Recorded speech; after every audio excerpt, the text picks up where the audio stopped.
যাই হোক, সোজা চলে আসবো পশ্চিমবঙ্গের বাদবাকি কেন্দ্র।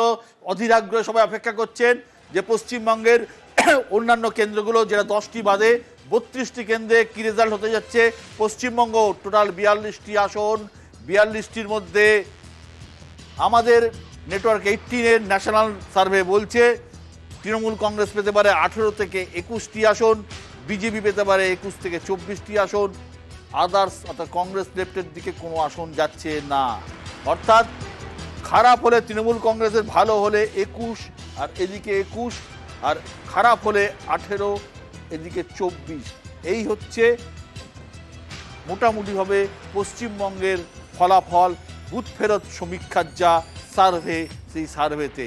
অর্থাৎ বিজেপির পক্ষে যেতে পারে 21টি থেকে 24টি, তৃণমূলের পক্ষে যেতে পারে 18 থেকে 21টি।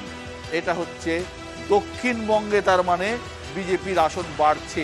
তার কারণ যেহেতু আমরা প্রথম 10টা ফেজ, 3 ফেজের 10টি আসন দেখিয়েছিলাম, সেখানে কিন্তু আমরা দেখিয়েছিলাম যে বিজেপি 6 থেকে 9 অর্থাৎ আসন জিততেও পারেন, হারাতেও পারেন, কিন্তু মানে বেশি জায়গা ছিল না। অর্থাৎ আসলো থেকে, অর্থাৎ দক্ষিণবঙ্গে।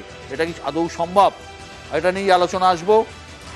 প্রথমে অরূপ চক্রবর্তী।